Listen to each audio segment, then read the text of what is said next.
le maire de la ville, pour que vous puissiez nous dire quelles sont les dispositions que vous avez prises pour traiter justement cette question de la sécurité. Vous pouvez intervenir de l'autre côté, s'il vous plaît.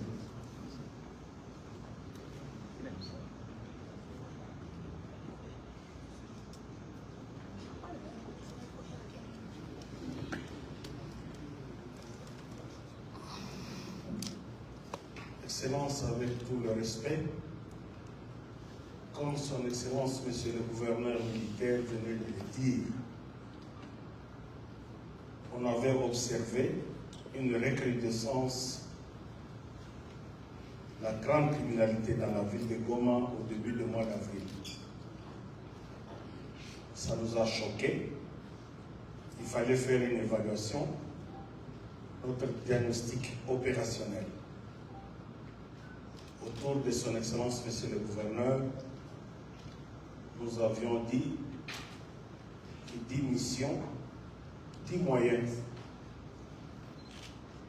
On a réuni les moyens logistiques, on a réuni les moyens financiers, les personnels, et enfin, il fallait réorganiser la communauté de renseignement.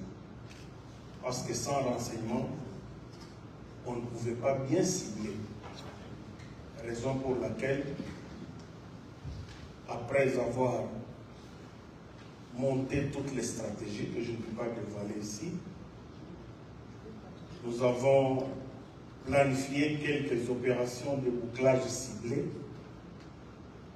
ou encore quelques opérations de perquisition dans certains coins de la ville. D'une part pour l'insécurité classique, c'est-à-dire le braquage, les extorsions, les kidnappings. Les amis de la presse de Goma sont témoins. Nous avons démantelé 3 grands réseaux de grands criminels. D'une part, les hommes en uniforme, d'autre part, les amis faux Wazalendo et d'autres dames.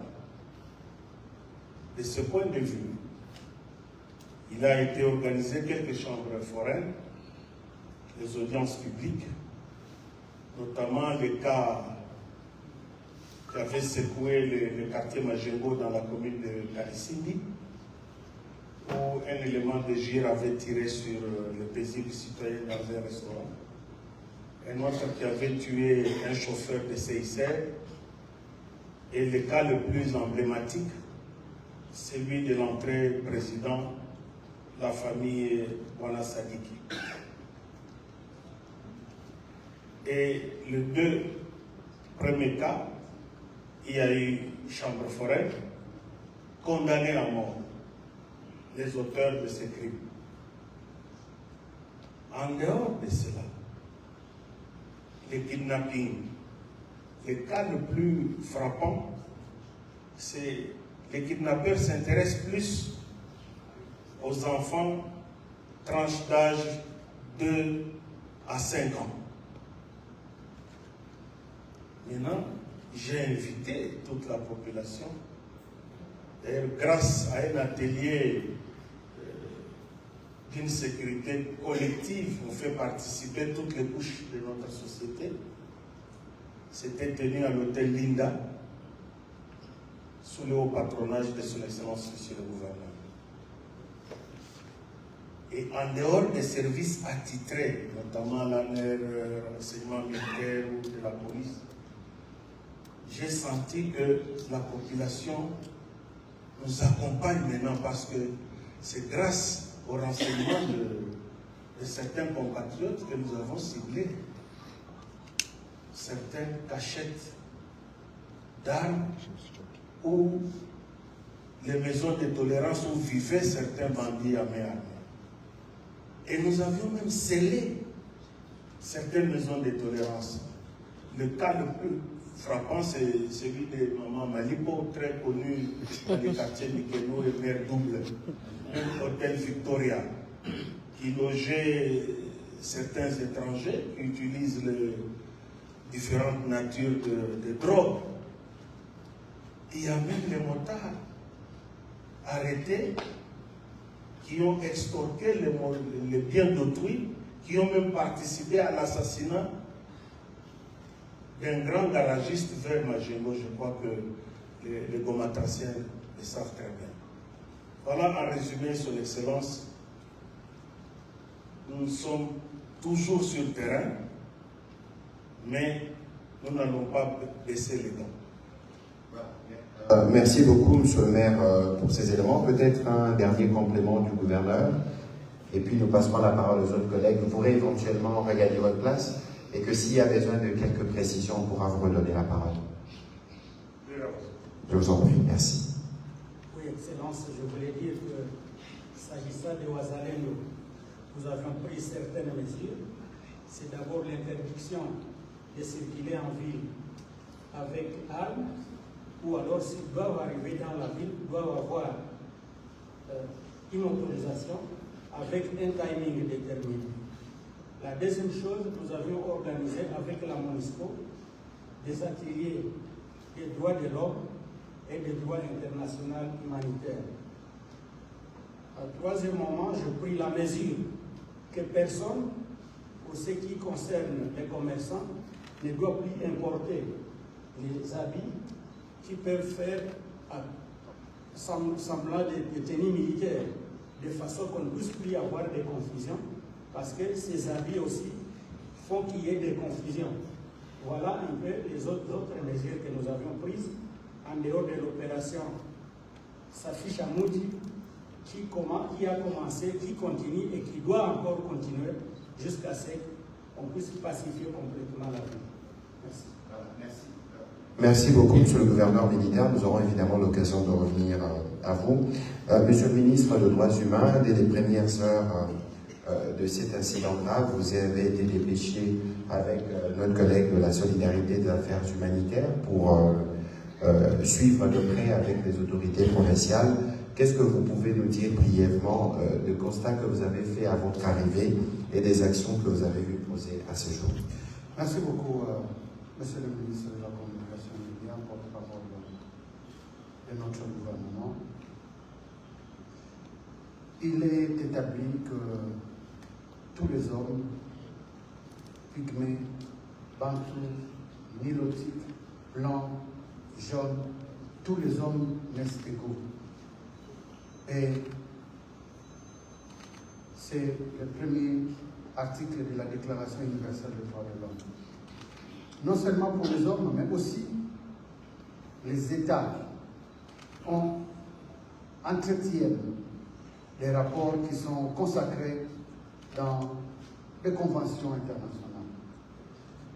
Les 3 mai, un vendredi, c'est un jour de conseil des ministres, vous vous souvenez, c'était la grande émotion.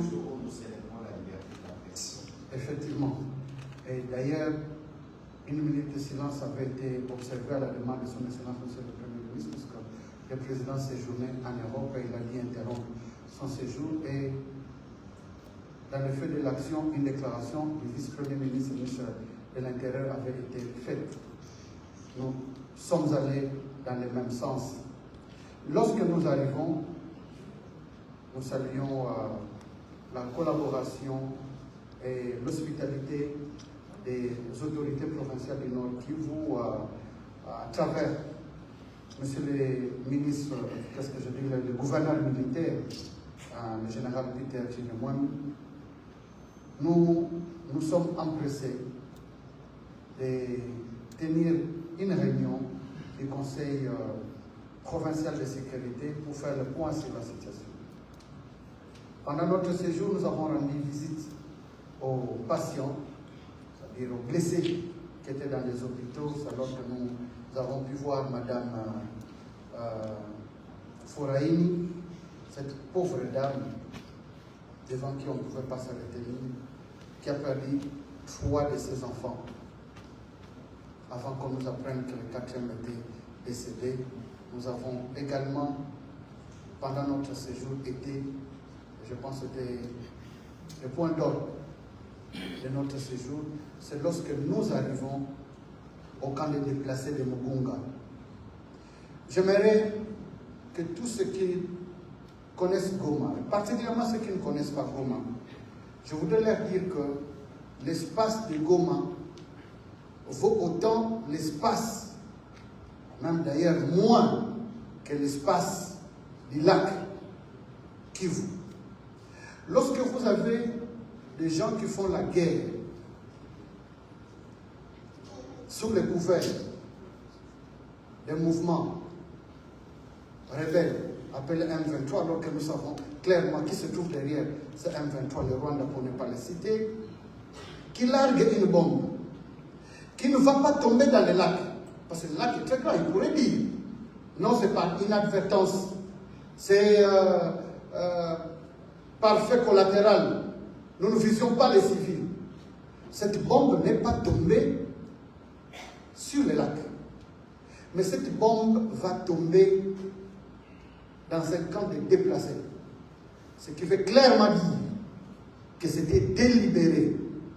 On ne pourra pas demain nous dire que non, non, non, c'est par inadvertance, nous sommes désolés. C'était ciblé.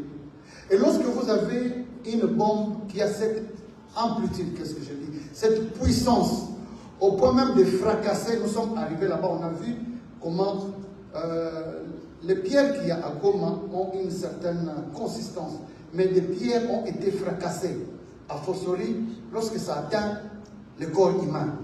Ne vous étonnez pas qu'il y ait des corps qu'on n'a pas pu rassembler, même avec des cuillères, parce que 6 corps qu'on n'a pas pu retrouver. Donc c'est avec une violence inouïe pour dire que le Rwanda, à travers le M23, a eu à commettre un crime de guerre.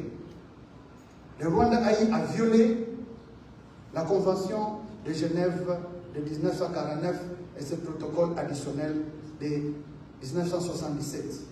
Quelle que soit la situation de guerre, vous ne pouvez pas vous attaquer aux civils. Parce que la guerre, c'est contre les forces combattantes, pas contre les civils. Vous ne pouvez pas vous attaquer à des hôpitaux, à des ambulances, à des églises. C'est interdit, c'est une convention qui lie les États. Et l'ayant fait, le Rwanda doit être poursuivi. Et c'est pourquoi nous sommes en train de répertorier tous ces éléments. Nous avons salué, puisque vous parlez de notre arrivée, la collaboration de notre établissement public, le FONAREF, qui s'est battu pour mettre à notre disposition toute la facilité qu'il fallait en termes de logistique. On aura l'occasion de passer la parole. Nous reviendrons parce qu'il y a plusieurs questions qui vont se poser, notamment sur ces sujets. Peut-être que le général nous reprécisera spécifiquement l'arme qui a été utilisée, qui n'est détenue que par les États. C'est un monotube de 122 mm. Peut-être que vous pouvez nous dire, mon général, rapidement, c'était quoi l'arme qui est tombée sur le site de Mugunga? Excellence, l'arme qui est tombée sur le site de Mugunga s'appelle... Oui, en fait, la bombe a été tirée par une arme qui s'appelle GP7. C'est une arme qui pèse 25 kg et qui porte une charge de 122 mm. Donc, cette arme monotype peut tirer jusqu'à 22 km. Et donc l'arme a été tirée à partir de Karouba, les hauteurs de Sac, par les Rwandais. Merci, mon général. Je me tourne du côté du ministre des Affaires humanitaires. Évidemment, la bombe tombe sur un camp des déplacés. Non seulement qu'il fait des morts, mais il détruit aussi les abris d'ailleurs plus aménagés pour la circonstance, qui ne sont pas dans les conditions les plus confortables pour accueillir les êtres humains. Lorsque vous êtes arrivé, quelles sont les premières réponses que vous avez apportées à cette situation? Lors de notre arrivée à Goma, en tant qu'animateur de l'humanitaire, les premières préoccupations étaient celles de savoir quelle était la situation sur le terrain à Mugunga et à Lugashaba. Parce que lorsqu'il y a des milliers de personnes qui se déplacent à la suite d'une guerre, à la suite d'une bombe, la première préoccupation est de savoir là où ils vont, est-ce qu'ils vont avoir de l'eau potable. Première préoccupation importante. La deuxième préoccupation est de savoir est-ce qu'ils vont avoir les soins médicaux, est-ce qu'ils vont être soignés. Et la troisième, est-ce qu'ils seront hébergés? Y a-t-il des abris pour les recevoir? Nous avons voulu savoir si toutes ces trois conditions étaient réunies. Il était difficile de le savoir. Nous avions décidé de descendre sur le terrain nous-mêmes pour avoir la réalité. Arrivé à Mobunga, c'était la grande désolation. Parce que les bombes qui sont tombées ont déchiqueté les allées de fortune qui ont été aménagées par le gouvernement, par Fournev et nos partenaires internationaux. Nous avons trouvé sur le terrain les enfants mal nourris, les enfants sans habits. Je vous assure, c'est un spectacle difficile à vivre si on est humain, si on est parent. Nous avons également constaté que les personnes de troisième âge, ces personnes qui ne savent pas courir, qui ne savent pas se déplacer, étaient laissées à leur propre sort. Que fallait-il faire? Nous devions nous mettre en communion avec nos partenaires sociaux, plus particulièrement notre partenaire technique, FONAREV, pour que nous puissions apporter les premiers soins, pour que nous puissions apporter le premier secours en vivre. Et nous nous sommes dit que cette situation dramatique ne peut pas devenir une habitude. Les compatriotes qui sont sur ce terrain doivent sortir de là. Comment vont-ils sortir si nous avons un ennemi coriace sur les montagnes qui nous tire dessus, qui a déjà tiré des bombes sur ces camps des innocents, des déplacés de guerre? Comme le disait mon collègue des droits humains, ceux qui ont le droit d'être protégés à travers le monde, sur lesquels on ne peut pas jeter des bombes, on ne peut pas tirer dessus, on ne peut pas les mettre dans des conditions confortables. Et pourtant, c'est ce que le président Kagame et les M23 ont fait.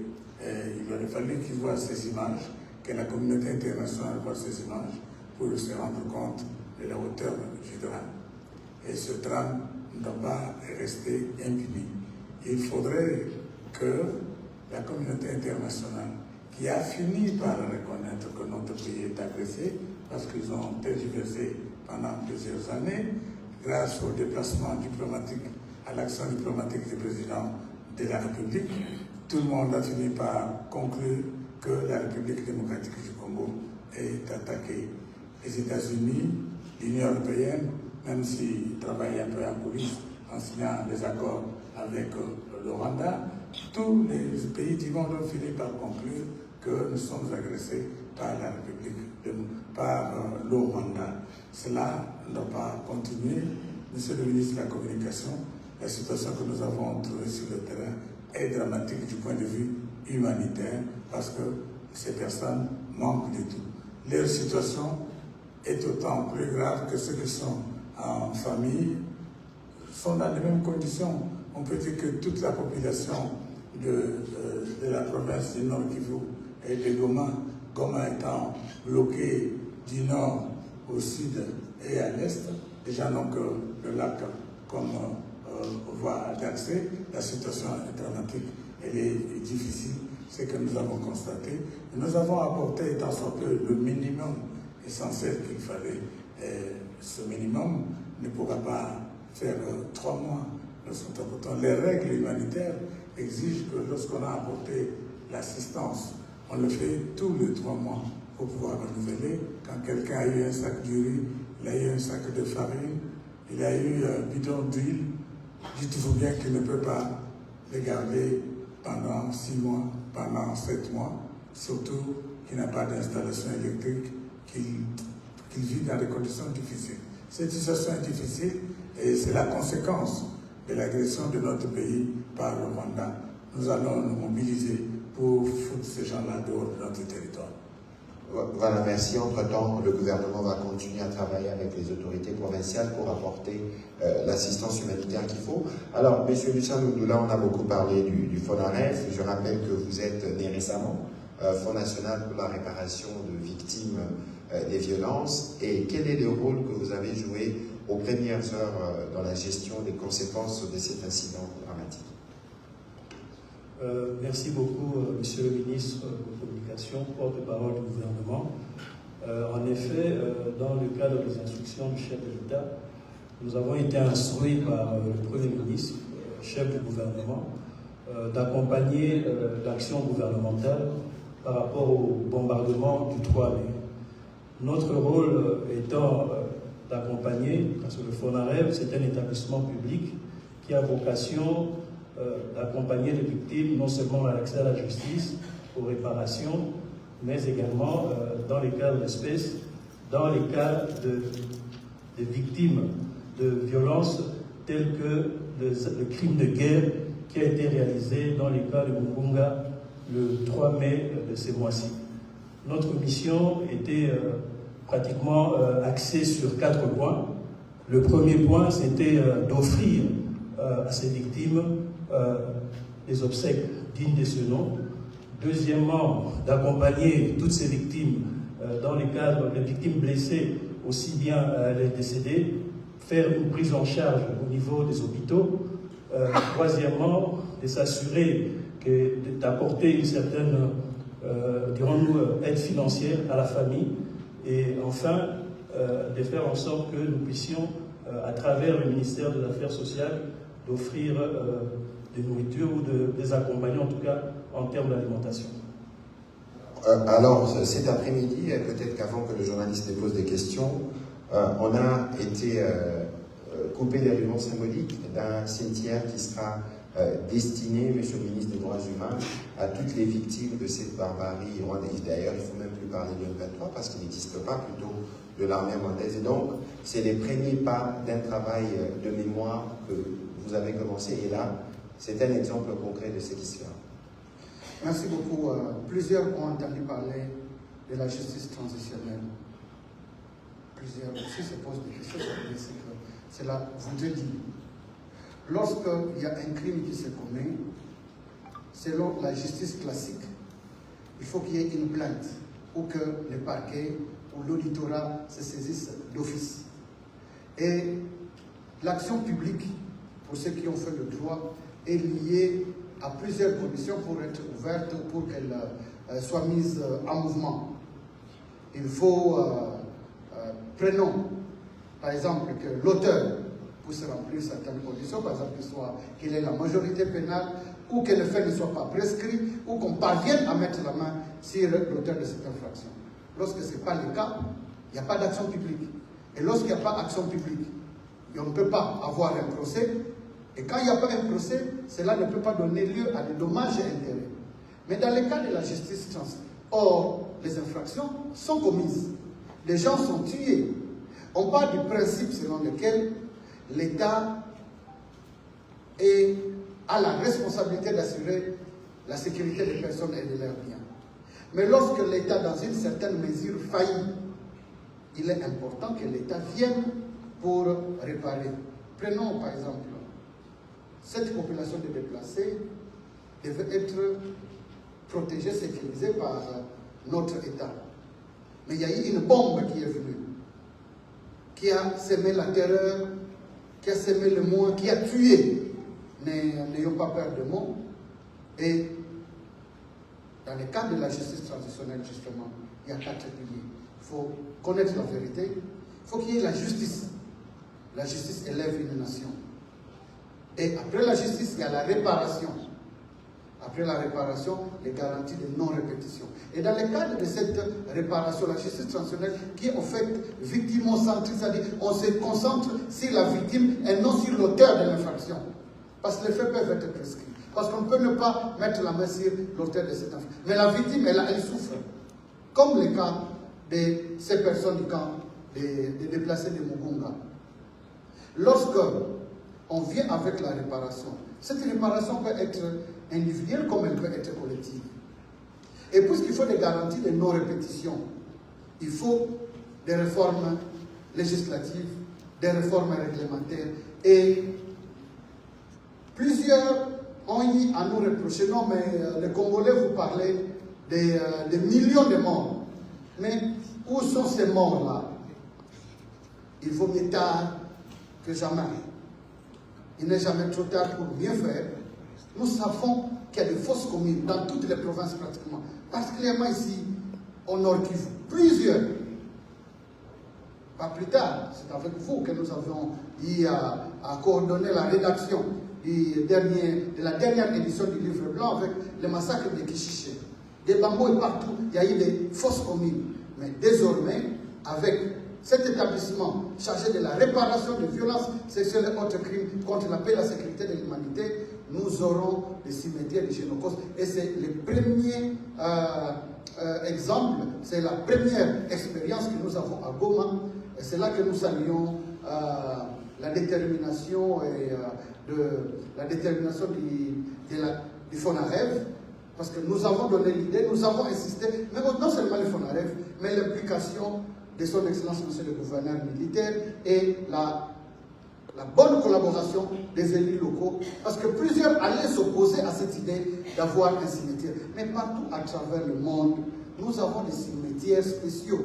Les Juifs qui avaient été massacrés en Occident. En France, si vous allez à Paris, il y a un cimetière spécial pour les Juifs. Vous allez, l'Holocauste dont on parle, il faut des traces. Il faut savoir rétablir tout ce qui s'est passé. Et désormais, à Goma, nous aurons ces cimetières de l'Holocauste, de Tchénocauste, comme nous appelons cela, où seront désormais enterrés tous ceux.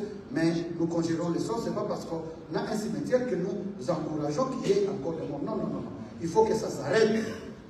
Et tout sera fait, tout sera mis en œuvre pour qu'il y ait le moins possible de morts. Mais ceux qui sont décédés, on les met là-bas et on étudiera la possibilité d'amener aussi les ossements des victimes de Kishiché, les victimes de Makobola, les victimes de Likikulula, pourquoi pas, de tous ceux qui ont perdu leur vie, de M. l'abbé, du père Mathieu, si je m'abuse, de tous ceux que nous avons perdu dans le cadre de ce conflit, parce que, comme l'avait dit le pasteur Ekofo, non seulement nous, mais nos enfants, les enfants de nos enfants devront se souvenir. Ce sera un site, c'est désormais un site de mémoire, un site de souvenir pour que les enfants de nos enfants, les générations à venir, comme aujourd'hui lorsque nous allons sous d'autres cieux à Auschwitz, par exemple, ce qu'il y a eu comme dégâts là-bas, même en Afrique du Sud, nous avons visité un musée de l'apartheid. Et là, on reprend avec le nom, comme aujourd'hui nous l'avons fait. Bravo, vous avez repris les noms de toutes ces victimes. Les noms seront inscrits là-bas et les générations à venir, les membres de famille se souviendront. Nos enfants, nos parents, nos aïeux ont payé de leur vie pour que la paix revienne dans ces pays, ont été victimes de cette barbarie, de cette cruauté, de cette violation des droits de l'homme par l'État voisin, l'État du Rwanda. Voilà, avant de passer la parole au journaliste, M. Lucien Ndoula, je me souviens que ce travail a commencé. Le président de la République lui-même, je pense, le 2 août dernier, l'année dernière, a été le premier à la place dite des évolués avant à Kinshasa pour marquer justement les départs de ces commémorations. Cimetière du Génocauste, pouvez-vous nous dire brièvement qu'entendez-vous par Génocauste? Merci une fois de plus pour votre question. Comme l'a si bien dit le ministre Kwela, nous avons ensemble décidé de dédier aujourd'hui à Kibati le nom de Génocauste, tout simplement. Le Génocauste, c'est des crimes pour des raisons économiques, des crimes, un génocide pour des raisons économiques. Et cela est totalement consacré dans la loi du FONAREB.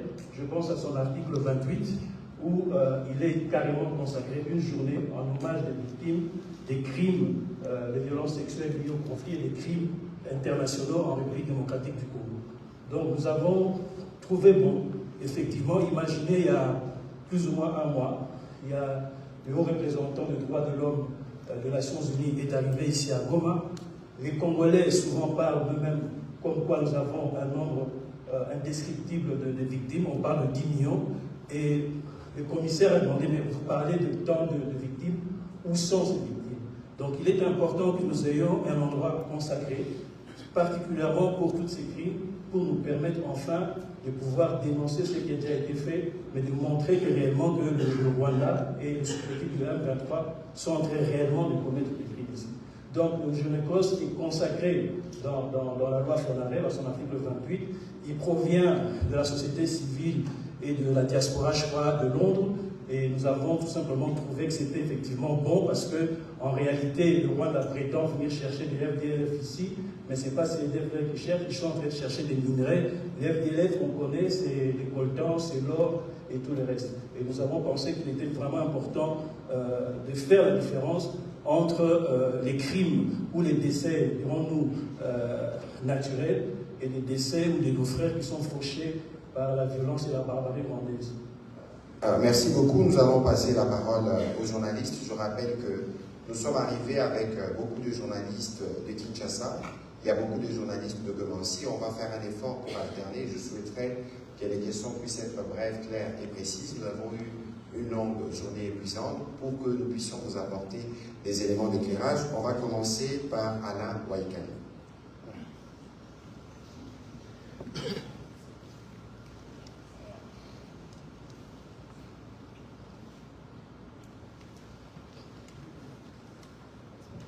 Merci. Moi, c'est M. Alain Waikani, le code Al Jazeera. Monsieur le ministre, pourquoi le gouvernement congolais donne l'impression de... comme si les Congolais devraient comprendre que la vie ne se barre pas? Il y a 3 jours, plus de 17 personnes enlevées, massacrées, des têtes coupées par Codeco. On voit comme si le gouvernement a traité un peu la milice Codeco, qui ont déjà massacré dans les mêmes conditions. L'M23, c'est d'ailleurs les bombes. Mais à l'Itourie, on a vu Codeco massacrer femme à femme, vieillards dans leur tête, dans les cas de déplacés, 70, 40 et plusieurs autres. On n'a pas vu le même engouement et on continue de ne pas avoir le même engouement jusqu'aujourd'hui. Non, je crois que là, je peux vous arrêter parce que mon collègue qui est à ma gauche peut vous dire qu'il s'est rendu en Itourie pour organiser des obsèques aux côtés du gouverneur militaire. Et parce que vous parlez d'Itourie, je crois que vous avez suivi il y a quelques semaines, le vice-premier ministre, le ministre de la Défense était sur place où un accord a été signé entre les communautés. Ici, ce n'est pas un concours où, entre guillemets, toutes les âmes congolaises qui sont perdues partout au Congo du fait de la violence ou du fait des catastrophes humanitaires, le gouvernement apporte une réponse. Alors il faut qu'on essaie d'éviter d'aller sous ces prismes comparatifs. Parce qu'ici, c'est un crime de guerre d'une violence innommable. On ne compare pas avec les violences des autres, mais il faut garder la spécificité de ce qui s'est passé ici. Une bombe d'une telle puissance dans un camp des déplacés avec autant d'enfants, ça mérite une attention nationale exactement comme c'est le cas pour les autres provinces lorsqu'il y a des victimes qui sont touchées. Évoluez avec votre question. Je n'avais pas fini la question. Allez-y, s'il vous plaît. Pourquoi le gouvernement ne prend pas un taux ferme vis-à-vis des Codeco? Pourquoi on négocie avec Codeco? On a vu dans les années passées des chefs de guerre être arrêtés en Itourie, jugés, condamnés. Mais qu'est-ce qui se passe avec le gouvernement et Codeco alors qu'ils comprennent très bien ce qui se passe? Alors, on ne va pas singulariser les sujets, parce qu'aujourd'hui, les sujets, c'est Lungunga et les activités des Goma. Mais je comprends la pertinence de votre question et je vous ai déjà donné la réponse tout à l'heure. Il est hors des questions. Et d'ailleurs, le processus de Nairobi qui a commencé, je pense que Codeco a été exclu. Il est hors des questions d'aucune manière d'accorder aucune forme d'avantage ou de prime à ceux qui tuent le Congolais. Si on n'a pas intégré le M23 dans les processus de discussion de Luanda, par exemple, le processus politique qui était conduit par le président Uhuru Kenyatta, c'est parce que justement ils ont repris les armes. Donc il faut quitter ces terrains où vous avez des appréhensions de ce type. Nous considérons qu'il y a une action qui est menée à la fois ici dans les Nord Kivu, mais aussi dans l'Ituri et partout où il y a la sécurité pour apporter des réponses. Je crois qu'on va prendre les questions de M. Djokoum. Faisons un effort pour rester dans les cadres du sujet des commémorations qui ont été faites aujourd'hui. Et puis on prendra un journaliste du Nord Kivu et puis on reviendra sur un journaliste de Kinshasa et ce sera innocent les gars plus tard. Allez-y, M. Djokoum. Bonsoir et merci Monsieur le Ministre. J'ai deux questions, une pour vous et l'autre pour le gouvernement militaire.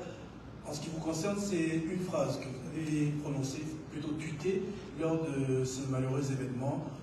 Vous avez parlé de documenter. Nous sommes en train de documenter. C'est-à-dire, ça avait un tout petit peu frustré la toile. On aimerait comprendre, parce que le ministre des Droits Humains aussi a repris ça encore aujourd'hui, à deux reprises. Ça consiste à quoi exactement documenter? Qu'est-ce que vous êtes en train de faire exactement? Et pour le gouvernement militaire, vous avez cité précisément ce qui s'est passé. Il n'y a pas de mystère. Vous savez d'où a été tirée cette munition. Mais quelle a été la réponse militaire à l'endroit des coupables? Qu'est-ce que nos forces armées ont eu à faire entre-temps, par exemple au front? Est-ce qu'il y a eu une attaque, une offensive, quoi que ce soit? Parce que les mouvements citoyens ont réclamé ça, par exemple aujourd'hui, lors de la commémoration, lors du deuil au stade. Merci. Voilà, sur votre première question, je pense que mon collègue de droits humains est plus apte pour donner plus d'éléments à ce sujet. Ici, il faut refuser de tomber dans les pièges de la manipulation parce qu'il y en a beaucoup dans les réseaux sociaux. Tout à l'heure, lorsque nous parlions du cimetière du Génocos qui a été installé, le ministre des Droits humains à ma droite m'avait dit, et le coordonnateur, le directeur du FONAREF l'a dit aussi, lorsqu'on a reçu la visite du voleur turc, on parle des morts, où sont-ils? Dans cette guerre avec les Rwandais, j'ai dit et le répète, nous sommes sur 5 fronts. Il y a un front militaire, il y a un front diplomatique, il y a un front judiciaire, il y a un front économique et il y a un front médiatique. Et lorsque un fait se passe comme celui-là, le minimum, la première étape que vous devez faire, si vous pensez plus tard obtenir réparation, par exemple, nous avons les cas de l'Ouganda, qui a été condamné à nous payer 360 millions de dollars pour les conflits qu'il y a eu en province orientale. On aurait pu réclamer des milliards si nous avions des éléments, si nous avions documenté tous les crimes qui ont été commis à cette époque-là. Et donc, ceux qui se sont excités, entre guillemets, passez-moi l'expression, lorsqu'ils ont parlé des documentés, donc ils doivent s'informer davantage. Parce que lorsque des crimes se commettent, on les répertorie. Aujourd'hui, la cérémonie a commencé avec un peu de retard parce qu'on devait autopsier les corps, regarder l'impact des projectiles ou des bombes du feu contenus dans la bombe, ce qu'il a fait sur les corps, parce qu'on en a besoin le moment venu pour les besoins de la justice. Alors, je voudrais que sur ces points, le ministre des Droits humains les complète et on pourra revenir sur la question du gouverneur militaire. Excellence, Monsieur le ministre de la Communication, ce qui se conçoit bien s'annonce clairement. Vous l'avez clairement dit. Je pense que Monsieur le journaliste comprend. Lorsque nous disons que nous documentons, c'est pour les besoins de la justice. Aujourd'hui, vous savez, plusieurs ont oublié Tingi Tingi. Plusieurs ont oublié Makubola. Plusieurs ont oublié Mwenga. Plusieurs même se demandent, oh, mais vous parlez beaucoup de Kishishi. C'est quoi Kishishi? Qu'est-ce qu'il y a à Kishishi? Mais nous n'oublions pas. Nous documentons tout cela. Je ne sais pas quelle est la formation que vous avez, mais il ne suffit pas d'alléguer un fait devant la justice pour qu'on vous croie sur parole. Non, il faut étayer cela par des preuves. Et la preuve, ce n'est pas seulement lorsque vous les déclarez, ce n'est pas votre parole qui vaut de l'or. Non, il faut des éléments probables. C'est ça, en fait, la documentation dont on parle. Avec, par exemple, je peux vous donner une illustration, les rapports mapping. Lorsqu'aujourd'hui nous parlons des soucis de réparation dans les cadres qui devront être pris en charge par FONAREF, on parle du rapport mapping, on parle de 1993. Parce que c'est à partir de ce moment-là que les graves crimes avaient commencé, qui sont documentés justement. C'est juste ce que ça veut dire. Donc, il ne faut pas en vouloir à son Excellence, Monsieur le ministre de la Communication, lorsqu'il parle des de la documentation ou de la réunion des éléments, des preuves, c'est à juste titre qu'il le dit, parce que demain, nous allons nous en prendre. Tenez, lorsque vous avez une infraction de droit commun, vous avez volé, vous avez porté des coups et blessures volontaires, naturellement, c'est la justice locale, la justice nationale qui va s'en occuper, telle qu'elle est organisée. Mais lorsque vous avez des infractions graves qui touchent même à l'humanité, on parle des crimes d'agression par exemple, on vous parle des crimes, ils sont tous traités des crimes imprescriptibles, les crimes de guerre par exemple. Vous êtes chez vous, vous savez que vous devez vous battre contre ceux qui ont des armes. Vous envoyez une bombe d'une telle puissance dans un camp de déplacés qui n'ont rien pour répliquer. Ça dépasse la justice locale, c'est la justice internationale. Et devant la justice internationale, il faut apporter des éléments. Ces éléments-là, vous n'allez pas les ramasser. C'est pourquoi on parle de la documentation, justement. Voilà. Sur l'autre volet de la question, je ne sais pas si les gouverneurs militaires ont un commentaire. Nous savons tous que la soif, les Congolais veulent la guerre. Il faut qu'on se dise les choses clairement, telles qu'elles sont. Mais vous savez, la guerre, nous avons fait le choix de la faire. Mais avant d'arriver à la faire, avec l'intensité que cela requiert, il ne faut pas oublier que nous n'évoluons pas de manière isolée. Nous sommes dans une communauté des nations, c'est pour ça que je vous ai dit que nous avons un front militaire. Et le front militaire, de manière générale, les Nations Unies, tout le monde vous dit, il faut qu'on essaye d'observer. Nous avons en face de nous des terroristes pour qui le général dira plus ou moins ce qui peut être dit, parce qu'on ne va pas revenir devant les médias et commencer à partager ce qui relève de la stratégie militaire. Mais ce qu'il faut savoir, c'est que ni le gouvernement central, ni le gouvernement ici, encore moins au niveau opérationnel, les gens ferment les yeux sur ce qui se passe. Il y a des réponses qui sont préparées, certaines sont même apportées sans que vous ne soyez au courant. Mon général, peut-être un petit commentaire sur cette question. Oui, c'est exactement la réponse que j'allais donner.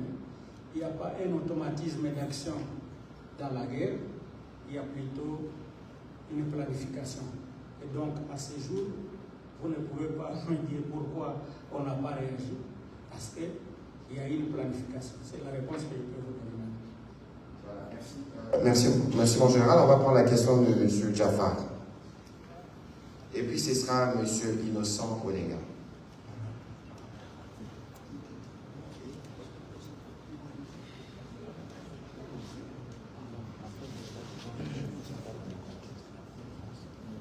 Bonsoir, chers excellences, ministres et gouverneurs. C'est Sabiti Jaffar pour le compte de Thomson Reuters. Excellences, ma question va se diriger au représentant personnel du chef de l'État, le ministre des Droits humains. Toutes les accusations renforcent l'opinion, notamment celle du gouvernement américain qui a accusé directement le Rwanda. Mais de notre côté, qu'est-ce qui a été fait? Ou qu'est-ce qui va être fait pour que le Congo obtienne réparation? Y aura-t-il d'enquête ou de plaintes? À quel niveau? Surtout qu'aujourd'hui, les sites miniers sont déjà occupés par les rebelles, donc par le Rwanda. Merci beaucoup pour votre question. Vous savez, la procédure judiciaire est souvent longue et difficile à comprendre. C'est, comme ce qu'on dit, le fil d'Ariane. Nous avons, dans le cadre de notre gouvernement, un ministère qui est en charge de la justice et avec lequel nous collaborons. Lorsque tous les éléments, nous l'avons dit même dans notre nom de circonstances aujourd'hui, nous avons mené beaucoup d'actions grâce auxquelles, entre autres, nous avons eu la visite du haut-commissaire des Nations Unies aux droits de l'homme qui a séjourné dans notre pays pendant 4 jours. Les États-Unis, nous avons salué ces sauts au fait en avant comme l'Union européenne qui commence clairement à stigmatiser le comportement des Rwandais. Pas plus tard que hier soir, j'ai suivi encore la déclaration de certains responsables de l'Union européenne qui demandait au Rwanda de se retirer de la République démocratique. Mais ça ne doit pas s'arrêter là. Il faut des sanctions. Mais lorsque nous parlons de la justice, non seulement qu'il faut saisir, certains diront non, mais le Rwanda n'a pas signé ou ratifié les statuts de Rome, mais le Rwanda fait partie des États qui composent les Nations Unies. Et ce qu'ils savent, parmi les organes des Nations Unies, il y a ce qu'on appelle non la Cour pénale internationale, mais la Cour internationale de justice, que nous pouvons saisir très valablement. Et tout cela est en train d'être, je reviens sur la même expression, tous les faits sont documentés pour saisir cette justice internationale. Il est même possible, parce que nous sommes en train de travailler, pour que nous obtenions une juridiction spéciale pour la République démocratique du Congo, comme on a eu en Yougoslavie, comme les autres qui font des morts, un fonds de commerce politique, diplomatique, et s'évertue maintenant à transporter cette violence chez nous.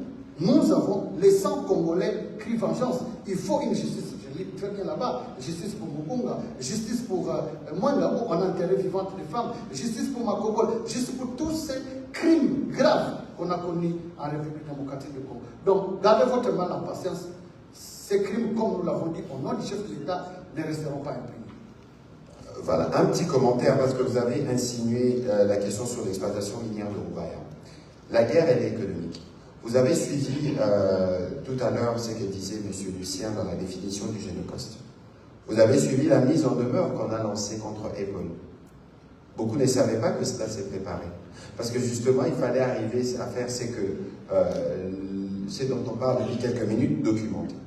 Aujourd'hui, c'est évident, et c'est la preuve patente. Nous avons commencé une action, parce que finalement, ces minéraux, lorsqu'ils les prennent, il y a des gens qui achètent à la fin. Il y a des gens qui les exploitent.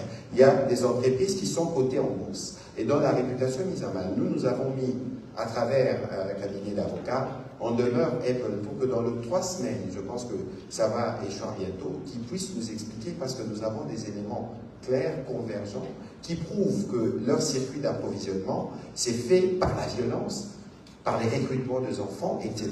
Et donc, vous voyez bien que le temps de la justice n'est pas forcément le temps de la rapidité que nous souhaitons par rapport à la crise que nous connaissons, mais nous sommes sur chaque front, comme j'ai dit tout à l'heure, engagés sur des pistes qui nous permettront d'être vainqueurs parce que nous avons raison. Voilà. On va prendre la question des Innocent Olinga. Merci beaucoup, Innocent Olinga, pour le compte des sous-pères de cette planète. J'ai une question d'abord pour les maires de la ville, une autre pour les gouverneurs militaires, enfin pour les ministres militaires. Ce sont des courtes questions. Monsieur le maire, vous avez interdit la circulation des motos dans la ville de Goma. Mais il s'est avéré que l'insécurité a d'autres sources. À quand la levée de cette mesure? Parce qu'elle asphyxie et paralyse les activités dans la ville. Au gouverneur militaire, l'M23 n'est pas une nouveauté. On l'a connu en 2012 pour être défait en novembre 2013. Vous êtes officier supérieur et connaissez bien l'équipe. À votre nomination, on a pensé que vous étiez leur solution. Mais déjà près de 2 ans, l'M23 est dans les Massissi, l'M23 est dans les Rutshuru et une partie des... Pourquoi vous ne parlez pas de l'armée rwandaise? Parce que l'M23 n'existe pas. Je vais y arriver. La difficulté se situe à quel niveau pour goûter ces rebelles et l'armée rwandaise qui les soutient de notre pays. Et devons-nous toujours pleurnicher, et pourtant nous avons une armée. Au ministre Mouting, nous avons pleuré nos morts aujourd'hui. Nous les avons enterrés à Kibati. Et sur la route, vous et nous avons constaté de gauche à droite des petits camps de déplacés. Leur situation est désastreuse. Comment et combien de temps pour les sortir de cet enfer? Merci. Alors, merci pour vos questions. Bien avant qu'on va commencer par le ministre Moutinga, il faut savoir qu'il n'y aura pas de meilleure solution pour nos populations déplacées que les retours à la sécurité des régions d'où ils viennent. Donc, quel que soit ce que nous envisagerons de faire, ce seront des mesures provisoires. Voilà les commentaires que je voudrais faire avant que le ministre Moutinga ne vous réponde, et puis on passera la parole au maire de la ville et on finira par le gouverneur militaire. Monsieur le ministre. Cher ami, votre question est pertinente. Il y a au Nord Kivu plus ou moins 3 millions de déplacés. Il y a le camp de Kanaruchina, de Bushagara, il y a des camps simultanés qui se sont installés sur tout le long du parcours entre Sake et Goma. Et le mouvement se poursuit petit à petit pour atteindre la ville de Goma. Cette situation préoccupe le président de la République. Cette question nous préoccupe parce que nous avons reçu des instructions. Un plan de réponse a été élaboré. Un plan de réponse qui exige 2 milliards, 600 millions pour répondre à toutes les catastrophes naturelles qui ont jeté dans la rue, dans le cas de déplacer nos compatriotes. Et à ce jour, avec les partenaires étrangers, nous avons déjà rassemblé plus ou moins 10% des 2 milliards. Nous continuons les plaidoyer. Dès que nous aurons suffisamment de moyens, nous allons penser au déplacement de nos amis qui sont dans les camps de sinistrés. Il y a dans ce cas-là pas seulement les abris que vous déplorez, mais il y a des questions beaucoup plus graves. Parce que dans ce camp, on n'a pas de latrines. Et quelques latrines qui ont été construites sont aujourd'hui pleines. Vous connaissez la qualité du sol des Goma. On a des difficultés pour savoir où on peut injecter, est-ce qu'il faut construire de nouvelles latrines. Tout cela va dans le cadre de la réponse humanitaire qu'on a élaborée, pour lequel on est en train de faire un plaidoyer. Lorsque le Parlement se sera installé, il y a des crédits qui sont prévus au budget de l'État. Ce budget va entrer en vigueur bientôt, d'ici le mois de mai, le mois de juin, et nous allons répondre tant soit peu à l'amélioration des abris en faveur de sinistrés. Voilà, merci. On va passer la parole au maire de la ville et je souhaiterais qu'à l'occasion, peut-être que le gouverneur vous complétera, que vous nous dites comment vous sécurisez les différents camps des déplacés, parce que c'est aussi une préoccupation. Excellence, quant à la question de savoir quand est-ce que nous allons autoriser le motard à circuler au-delà de 18 heures, c'est une question d'évaluation. La courbe était ascendante dès le début. Comme couche sociale cible, c'était les cambistes et les vendeurs de cartes prépayées. On observe le plateau. À un moment donné, ça sera une descente, une courbe descendante. Alors à ce moment-là, après avoir réuni toutes les conditions, en commençant par vous-même les journalistes, le jour où vous allez nous dire que non, ça va, les motards eux-mêmes ont pris aussi conscience que le moyen le plus facile qu'on utilise pour la criminalité dans la ville, en dénonçant eux-mêmes aussi leurs collègues qui sont malfrats, en ce moment-là, nous allons lever la mesure. Mais d'un coup comme ça, c'est pas facile. Je vous dis une chose, nous avons encore 15 motos. Nous avons lancé l'appel. Celui qui a estimé que sa moto n'a toujours pas été retrouvée, qu'il vienne chercher avec des preuves d'achat. C'est sans succès.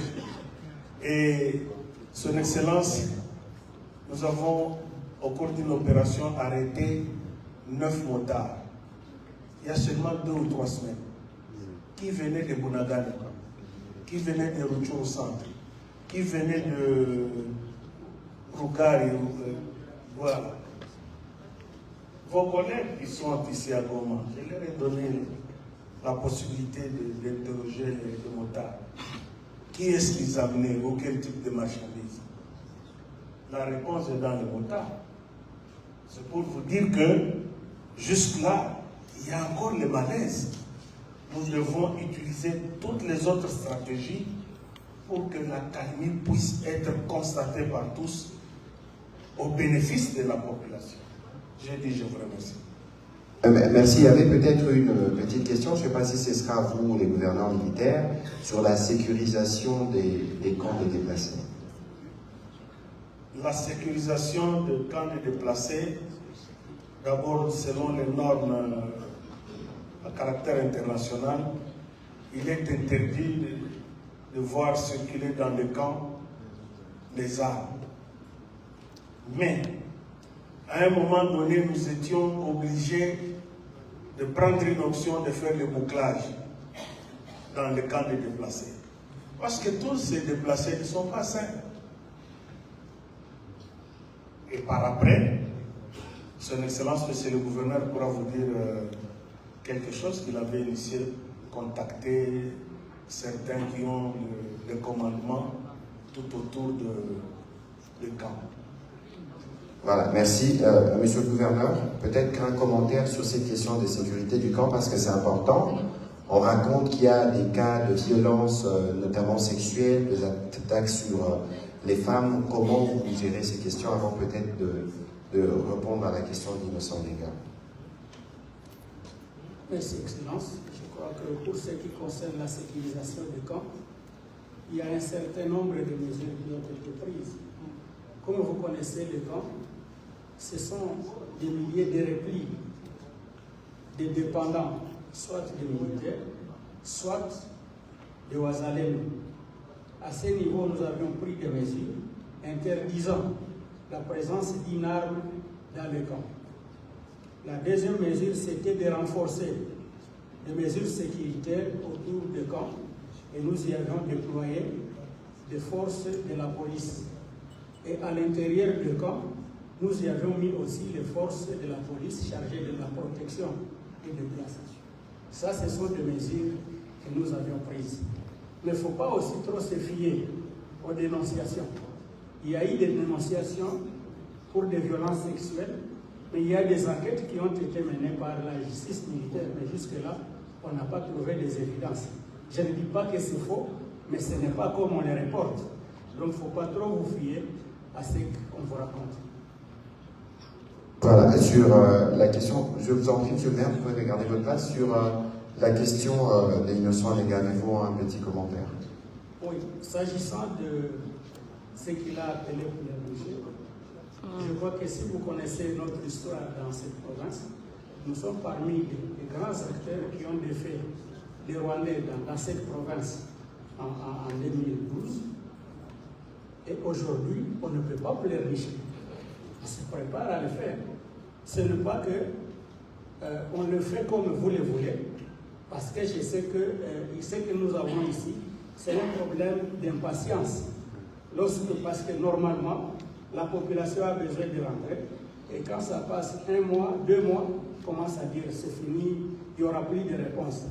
Je crois que je peux laisser cette question-là de manière discrète au planificateur des opérations, mais je ne sais pas vous dire quelle est la réponse maintenant, mais je refuse les mots nous sommes en train de pleurnicher.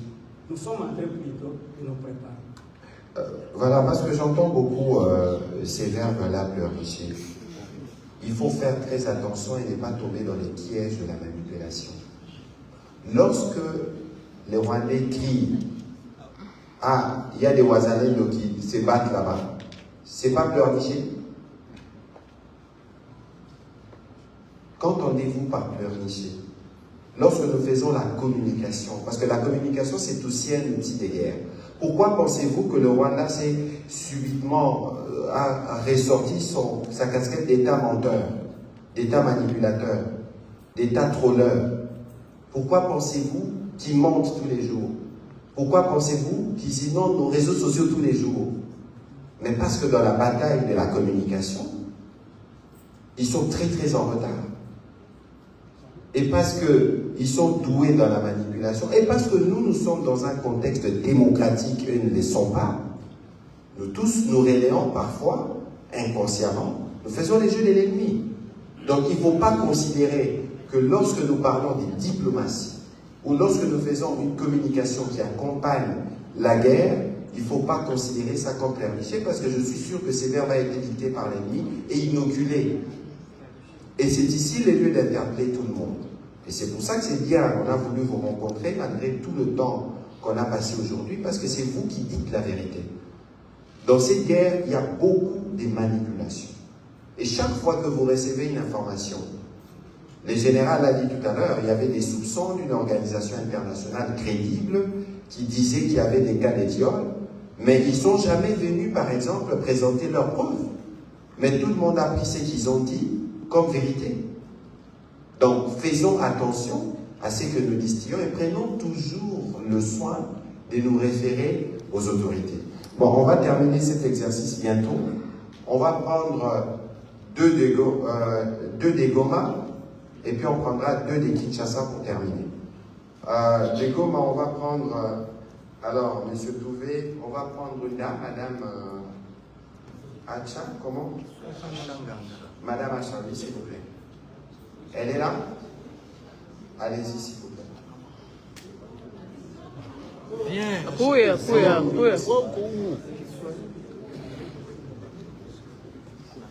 Et puis ce sera Fidèle Kitsa. On peut prendre les 2 questions, s'il vous plaît, en même temps. Comme ça, on y répond et on prendra les 2 autres questions de Kinshasa pour terminer. Je m'appelle Rachanaga. Je suis éditrice du journal Est à la Une.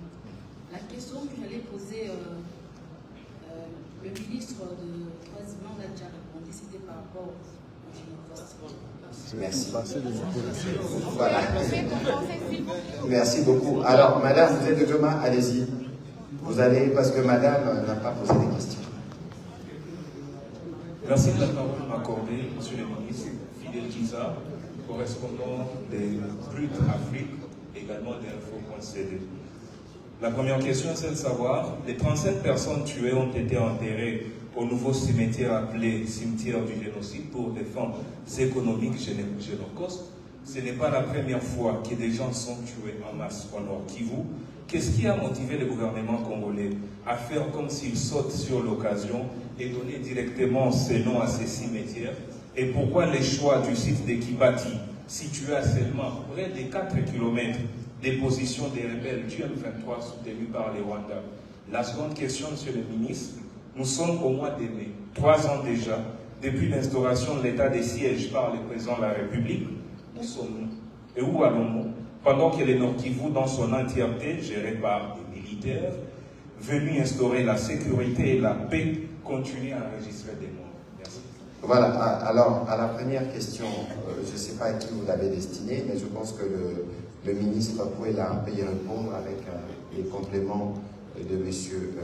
Lula, et je répondrai à la question sur l'état de siège. Merci beaucoup. C'est vrai, il y a eu beaucoup de cas de morts en masse. J'ai eu à le dire dans mon mot d'introduction qu'il n'est jamais trop tard pour mieux faire. Si, avec le régime passé, il n'y avait pas cette politique de justice transitionnelle, vous avez, souvenez-vous, il y a eu beaucoup de cas de décès. On ne s'occupait même pas de décès, il y a eu des cas de tueries par des personnes même identifiées qui courent les rues, qui continuent à se promener, qui occupent des postes de responsabilité, alors qu'on devait, par les vetting, garantir la non-répétition. Ces gens courent les rues. Souvenez-vous, avec le régime actuel, sous le président Félix Tshisekedi, dont nous saluons l'action, plusieurs n'en parlent plus, mais le mois de septembre, c'était hier, pratiquement, il y a eu un carnage ici dans cette ville de Goma.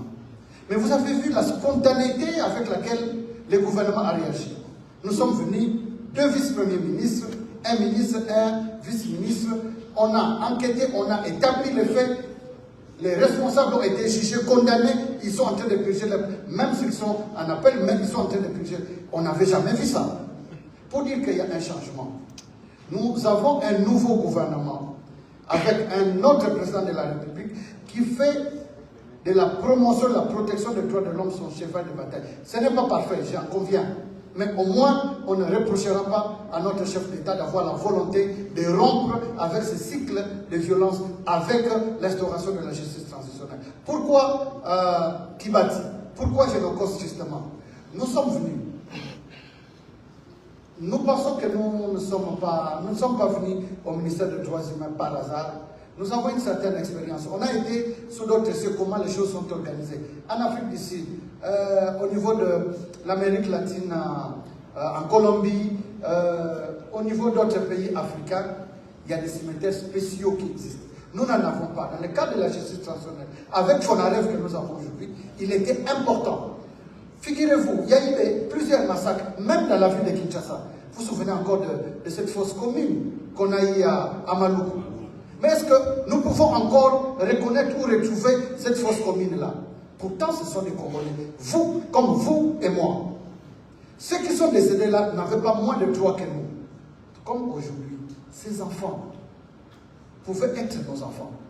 Il faut de la dignité. Et le chef de l'État avait insisté qu'il faut des funérailles dignes, des sépulcres dignes. Pour la première fois, les gens qui sont morts en masse ont des sépulcres dignes de ce nom. Ça ne va pas s'arrêter là. On va construire un site de mémoire pour que nous puissions continuer. L'expression est revenue, documenter, constituer un cadre de souvenirs, un mémorial, pour que même les générations à venir, du reste, ce n'est pas la première fois, mais avec la guerre de 6 jours à Kisangani, il y a un cimetière aussi où on a enterré ces morts-là. Dans le cadre du FRIFAO, c'est-à-dire l'argent qui provient de l'indemnisation de l'Ouganda, dont a parlé le ministre de la Communication, ce site sera amélioré au même moment que les réparations seront apportées aux membres de famille. Voilà.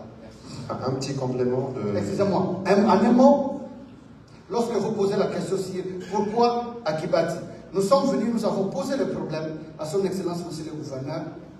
Il nous a proposé ce site-là. Il n'a pas trouvé, en tout cas, mieux que là-bas. Il nous a été proposé. Nous ne pouvions pas dire non, nous ne voulons pas. Nous tenons à ce que ça se passe dans le stade de l'unité. Non, c'est lui qui gère la province du Nord Kivu, certainement après concertation avec les maires de la ville et les responsables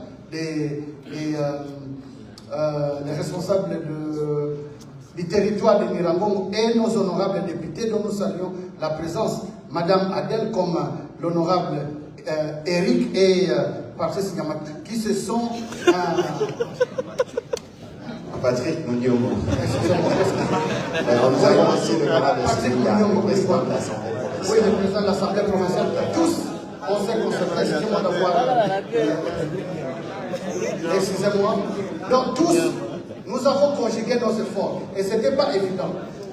Merci pour votre présence, parce que si vous n'étiez pas là, pour convaincre surtout les autres membres de la société civile qui ne comprenaient pas les bien fondés de cette marche, nous ne serions pas arrivés. Chers honorables, merci beaucoup pour votre implication. Peut-être qu'on va prendre les directeurs du FONAREF et on termine avec vous en général sur la question. Oui, on va terminer avec vous sur la question. Oui, monsieur le ministre de la Communication, juste pour compléter le ministre des Droits humains, pourquoi maintenant? Tout simplement, ça rentre dans le cadre de notre mandat. Dans le cadre de notre plan opérationnel, nous avons l'obligation cette année-ci de construire près de 55 projets, dont plusieurs mémorials.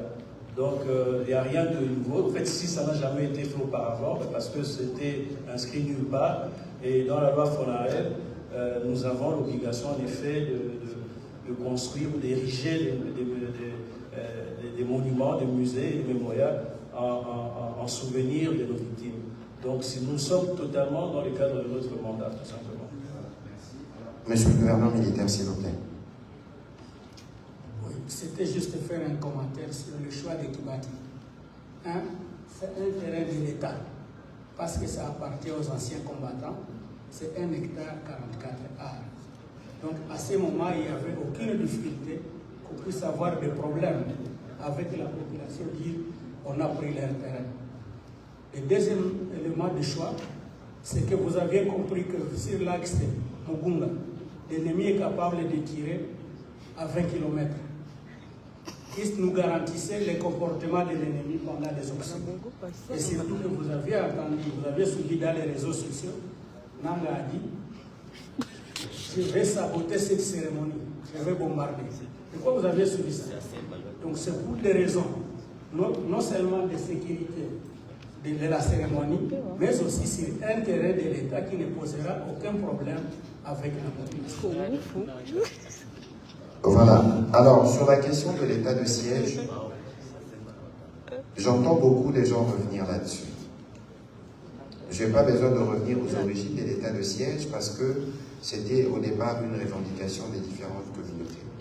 Mais aujourd'hui, il y a eu des mesures d'allègement qui ont été prises, notamment pendant la période de campagne électorale. Je pense qu'il y a des députés qui sont dans la salle et l'idéal serait d'arriver à lever cette mesure. Mais comment pensez-vous qu'on puisse lever la mesure?